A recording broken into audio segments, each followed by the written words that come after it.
sia quasi inevitabile che a questo punto chiudiamo con un giurista. Piano, siamo arrivati al diritto, anzi, Sì. con una galoppata molto interessante e molto suggestiva del professor Montanaro. So che ho invaso un territorio non mio, spero. No, invece mi veniva in mente proprio un concetto di un grande giurista che negli anni 60 ha teorizzato il modello giuridico di bene culturale, quantomeno lo ha sistemato, ed è Massimo Severo Giannini, il quale diceva, badate ai giuristi, rivolto ai giuristi, rivolto a casa sua, diceva il concetto di bene culturale è un concetto liminale, è una porta.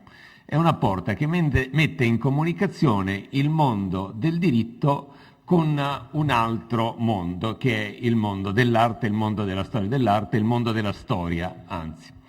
E senza la consapevolezza che si tratta di una porta e che quindi si tratta di un concetto, di un'idea che, come ogni porta, può essere percorsa nell'uno o nell'altro senso, si smarrisce gran parte dell'idea di bene culturale.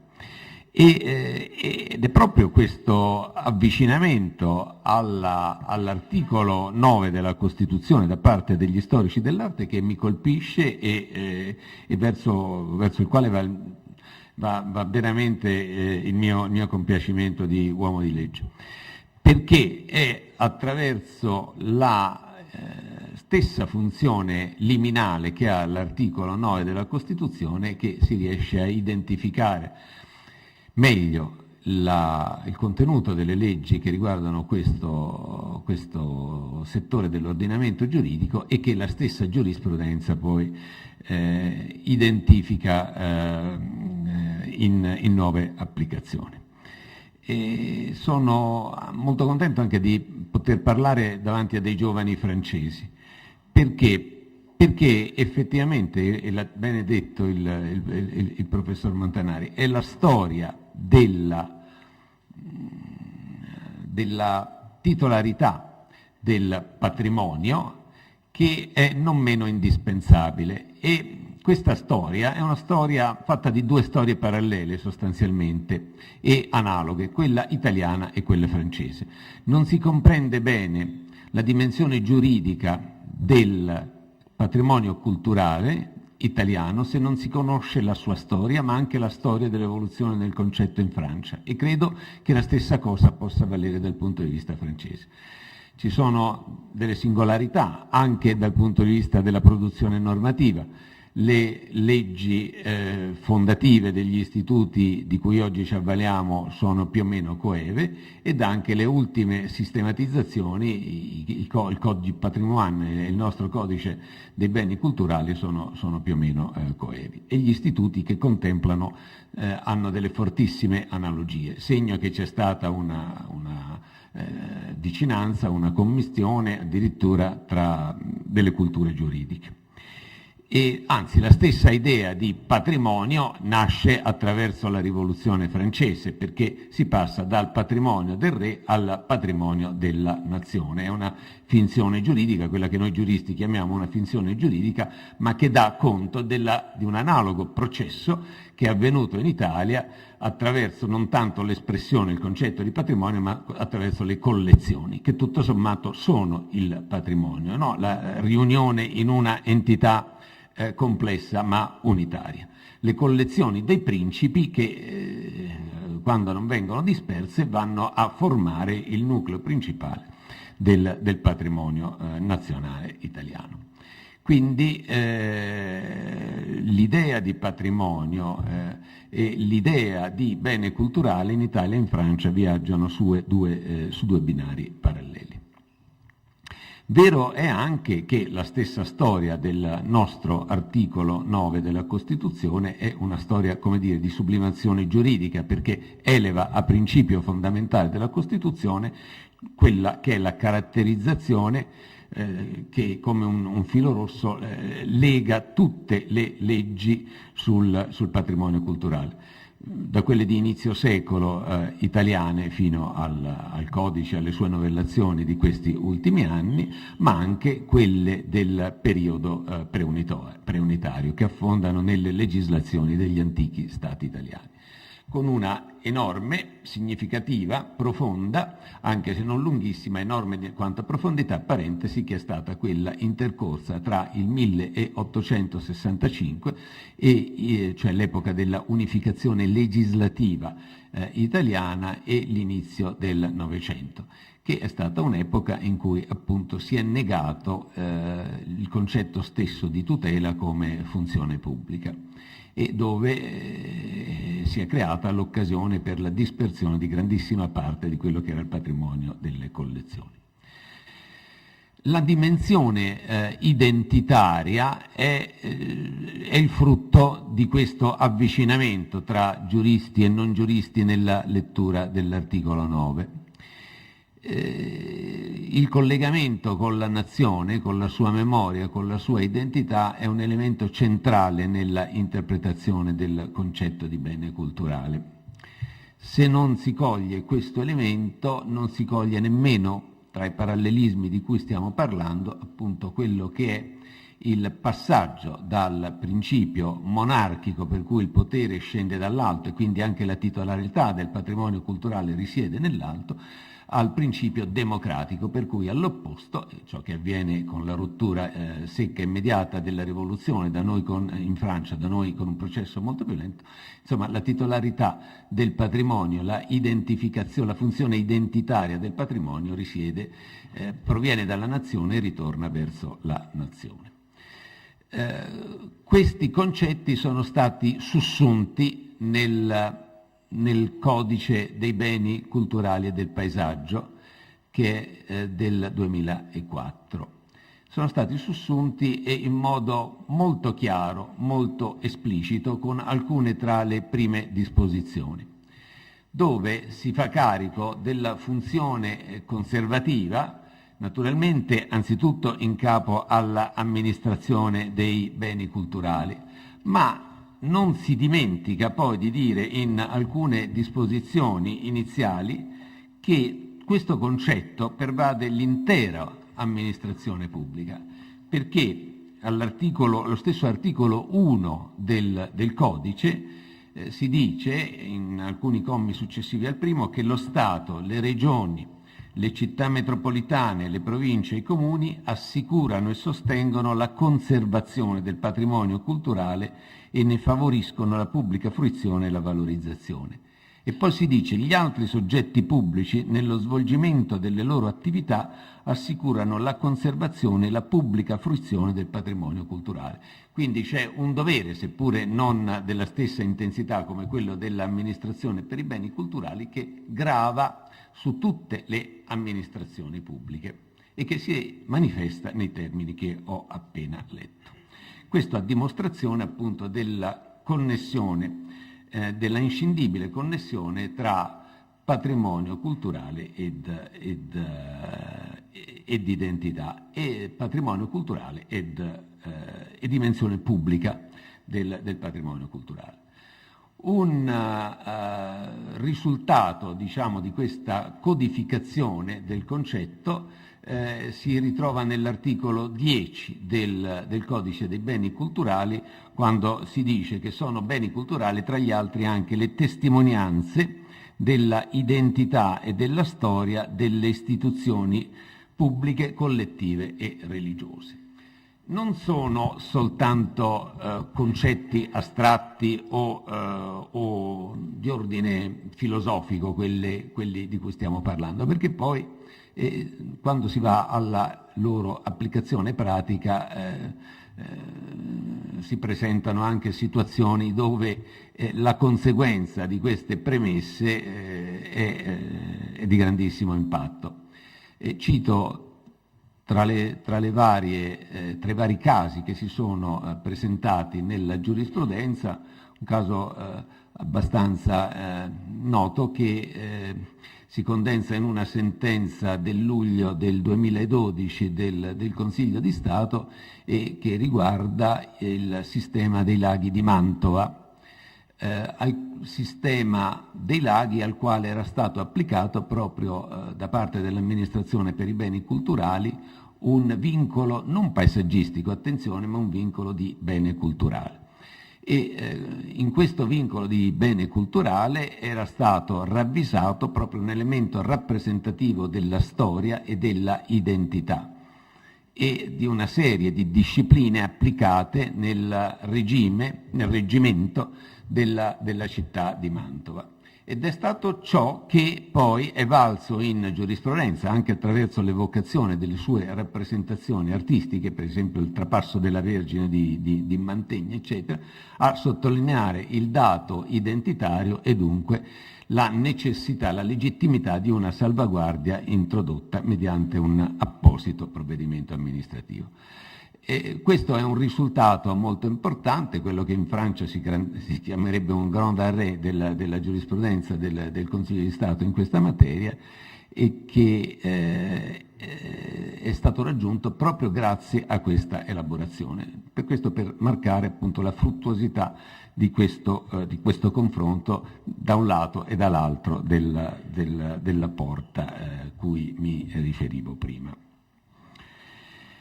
Ora, come avviene un po' in tutte le cose di questo mondo, soprattutto nel mondo occidentale, noi assistiamo anche nella materia dei beni culturali ad una tendenza alla giuridicizzazione, vale a dire all'ingresso del giurista in ambiti dove prima la sua presenza era o non prevista o assai scarsa o marginale. E in effetti l'articolo 9 ne è proprio esso stesso una testimonianza, perché come bene ricordato il professor Montanari, per lungo tempo è stato considerato tanquam non esset, lo si è scoperto soltanto alla fine degli anni 70. Nella giurisprudenza della Corte Costituzionale non è mai evocato, neanche quando avrebbe potuto esserlo e con grande facilità.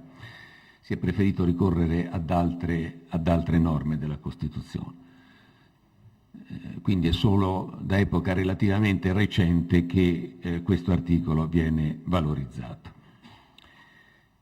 La giuridicizzazione, cioè l'ingresso del giurista, porta dietro, va da sé anche per conseguenza, la giurisdizionalizzazione, cioè l'ingresso del giudice, la devoluzione al giudice della soluzione delle questioni che non sono state risolte in sede propria, nella sede amministrativa o comunque nella sede naturale di composizione degli interessi.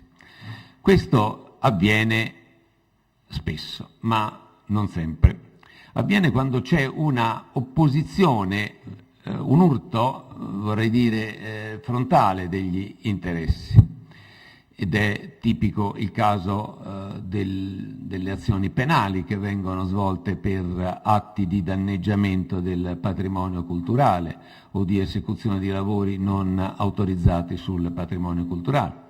È tipico dei casi della giurisdizione amministrativa, come quello che citavo, dove provvedimenti vengono impugnati o dinieghi di provvedimenti vengono impugnati, e dove nel contraddittorio delle parti poi si giunge ad una decisione giurisdizionale.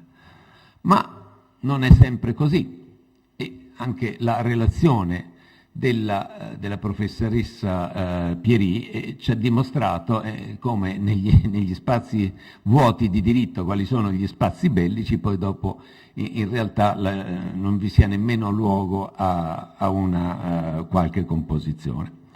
In realtà quelli sono, come sempre avviene, la guerra è un grande acceleratore di trasformazione sociale, sono vicende di grandissimo interesse perché denotano qual è la deriva latente nel mondo contemporaneo. E se non c'è l'argine del diritto contro questa deriva, e il caso iracheno forse ancora più di quello libanese mi è sembrato paradigmatico, si rischia di arrivare all'annientamento di tutto ciò di cui noi abbiamo parlato. Ma vorrei riflettere insieme a voi su questo tema, che la vicenda medio orientale è una vicenda che mostra nel mondo della globalizzazione null'altro che quella che è una tendenza cioè alla obliterazione di questo carattere identitario, di questo carattere nazionale, di questo carattere storico dei beni culturali per surrogarlo con un concetto meramente, come dire, antiquariale. Si strappa una cosa dalle collezioni del museo di Baghdad per portarla altrove e facendole perdere buona parte del suo significato di testimonianza, di documento e di possibilità di indagine e di contestualizzazione. Quindi bisogna guardarsi da questa che è la tendenza, e qui il giudice ancora non ha cittadinanza nemmeno nel mondo occidentale, perché si trova di fronte alle grandi tendenze, questa grande tendenza alla riduzione degli spazi. Forse devo spostarla? È troppo vicino. È troppo vicino? No. È caduto lui. È la tendenza alla riduzione degli spazi della cosa pubblica si incrocia con una tendenza all'intervento surrogatorio da parte del privato. E questo intervento surrogatorio va per cerchi concentrici. Comincia appunto con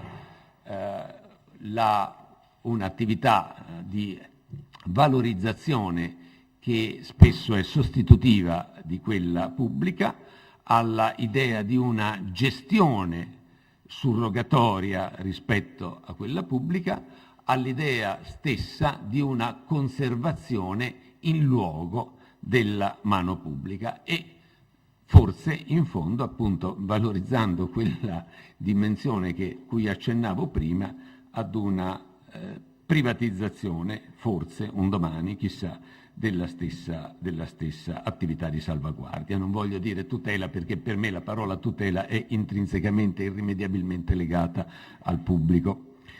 Ma questa è una deriva latente e, a mio modo di vedere, assai pericolosa, che è presente nelle tendenze di oggi e che sposta il ruolo del privato da ruolo meramente sussidiario, dove naturalmente è benvenuto, a ruolo tendenzialmente sostitutivo e surrogatorio, e dove invece la sua presenza in luogo rischia di compromettere tutti quei basamenti, tutti quei riferimenti di base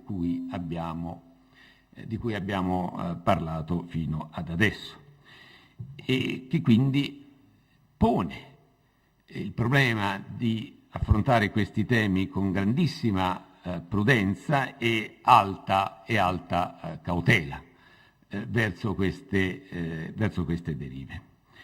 La minimalizzazione dello Stato non può avvenire anche nel settore del patrimonio culturale con lo stesso andamento e la stessa idea con cui la si può predicare in materia economica. Qua siamo fuori dall'economia, questo è un punto fondamentale. Anni fa mi è capitato di scrivere qualcosa sulla non assimilabilità che qualcuno voleva all'epoca predicare tra il concetto di museo e il concetto di azienda. Non c'è nulla di più remoto ed è un non senso dallo stesso punto di vista economico volere assimilare questi due concetti. In realtà nel museo non c'è anzitutto ciò che è tipico dell'attività dell'impresa, cioè un profitto, perché chiunque ne abbia pratica sa bene che il museo produce costi e non produce profitti, non mai i biglietti sono in grado di eguagliare i costi, anche i costi di mera gestione. Ma soprattutto non c'è nemmeno un ammortamento di capitale, perché il capitale iniziale, nella ipotesi di trasferimento della gestione dal pubblico al privato, il capitale iniziale ce l'ha messo chi? Ce l'ha messo il pubblico, ce l'ha messo la storia del pubblico cui facevo riferimento prima. Ha messo il capitale, ha messo la sede, ha messo l'allestimento, cioè ha messo tutta una serie di fattori che andrebbero a gravare su una ipotetica mai impresa. Quindi all'epoca, parliamo verso il 2005-2006, quando molto giravano queste teorie, si faceva questione di contrapposizione tra aziendalisti versus puristi, una contrapposizione di cui non riuscivo a vedere nemmeno le basi, perché non ha alcun senso giustapporre questi due termini. In realtà il museo non è un'azienda, il museo non può essere un'azienda, il museo non può essere concepito come un'azienda. E quindi non riesco francamente a vedere, se non in termini critici, una compatibilità con il principio fondamentale della Costituzione, dell'articolo 9, rispetto alla idea di una privatizzazione, di una esternalizzazione verso il privato della anche solo gestione di ciò che è pubblico. Abbiamo già degli esempi, sono stati ricordati poc'anzi, che dimostrano come in realtà, anziché aumentare la funzione propria, che è la funzione conoscitiva del museo, voi francesi ci insegnate che cos'è il museo, questa funzione conoscitiva va a estinguersi, va a cadere sul suo proprio terreno. Altre volte però, e a questo riguardo invece siamo nel pubblico stesso, quelle disposizioni che riferiscono all'intera amministrazione pubblica la cura del patrimonio culturale vengono dimenticate da altri rami dell'amministrazione pubblica diversi da quello dei beni culturali. Non parliamo dell'approccio economico che viene fatto spesso reso dominante da parte del Ministero dell'Economia e che dimentica che la mancata alimentazione non solo di risorse economiche ma anche di risorse umane del Ministero dei Beni Culturali rischia di provocarne l'estinzione o rischia di costituire un ottimo argomento per chi un domani intravede un passaggio delle sue attribuzioni ad altri soggetti, immaginabilmente agli enti locali. Oppure mi riferisco ad altri ministeri, i quali massimizzano certi interessi la cui cura spetta loro, come per esempio il Ministero dell'Interno in materia di sicurezza. Qui a Venezia c'è stato il caso dell'incendio del teatro La Fenice, ma da allora si è introdotta nell'approccio per il rilascio dei certificati di prevenzione incendi da parte dei vigili del fuoco e da parte del Ministero degli Interni tale una visione estremista del concetto di sicurezza da compromettere l'integrità o quantomeno la salvaguardia di moltissimi dei teatri storici italiani. Quindi tutto impone di leggere le norme attraverso l'orientamento che lo stesso articolo 9 identifica come principio fondamentale della Costituzione. In realtà nell'articolo 9 c'è una precettività che è intrinseca in ogni parola, è stato ricordato la Repubblica, ma anche l'espressione tutela introduce essa stessa una precettività. Se si dimentica tutto questo, e allora la via delle derive, cui sto accennando, che è una deriva sia per certi versi verso una privatizzazione indebita, sia verso la prevalenza di altri interessi pubblici, indebita prevalenza di altri interessi pubblici, rischia di compromettere seriamente quella unità del patrimonio culturale che è concetto che è stato così faticosamente ma importantemente raggiunto. Grazie.